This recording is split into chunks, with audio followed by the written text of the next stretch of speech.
At the end of Darling in the Franxx episode 20, we're left with a pretty mind-wrecking cliffhanger of our sweet Zero Two looking worse for wear, and that's putting it lightly. Now, I've already voiced my opinion on this in my episode 20 review, as well as my post-episode 20 live stream. However, I know not everyone has seen those, and as such, I figured making a specific video on this topic would also be convenient for people. While I strongly believe Zero Two is alive, I am worried that her consciousness has left her physical body. We already know that a perfect synchronization via Franxx piloting occurs when the Stammen and Pistil connect their minds together, working together as one entity, so to speak, just like the Xian bird reference that the show has been reinforcing to us viewers so much. This symbolism is only amplified by two things. The second opening in episode 21. Allow me to explain. You see, in both of these, we witness Zero Two fading into Hiro. The opening animation has extreme merit, as the first opening literally foreshadowed many of the events of the show, including how the first arc of the show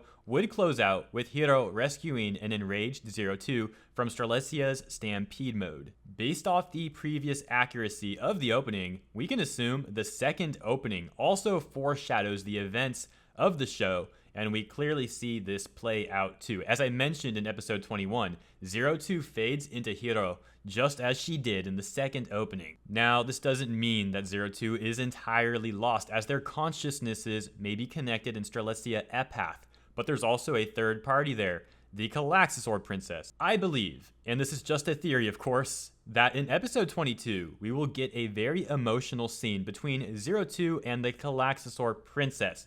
Important dialogue will ensue, and the scene will end with the Klaxosaur Princess completing her sacrifice to help guide Zero Two's consciousness out of Apath and back into her physical body. From a writing standpoint, the Klaxosaur Princess dying would open up the Blue Oni trope to finally allow Hiro to become the show's Blue Oni to parallel Zero Two as the Red Oni.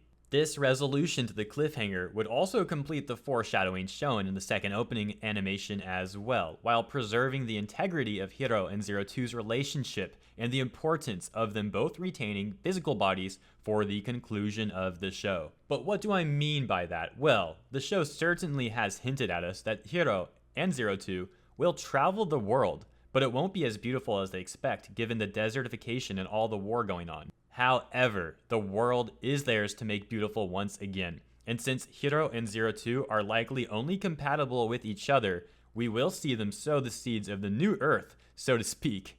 Of course, other characters might end up living and assisting in this. For example, Kokoro being pregnant is clearly a thing in the story for a reason, and likely it will play a role in the repopulation of the new Earth, so to speak.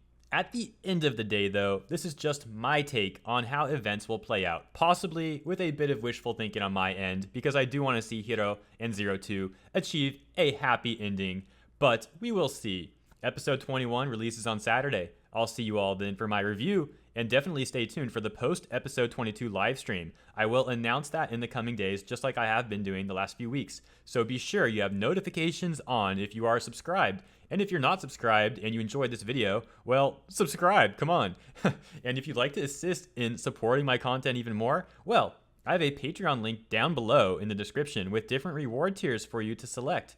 And I truly hope that you enjoyed this video. Leave your thoughts in the comments below. I'll take a look. I'll get back to you, and I will see you next time.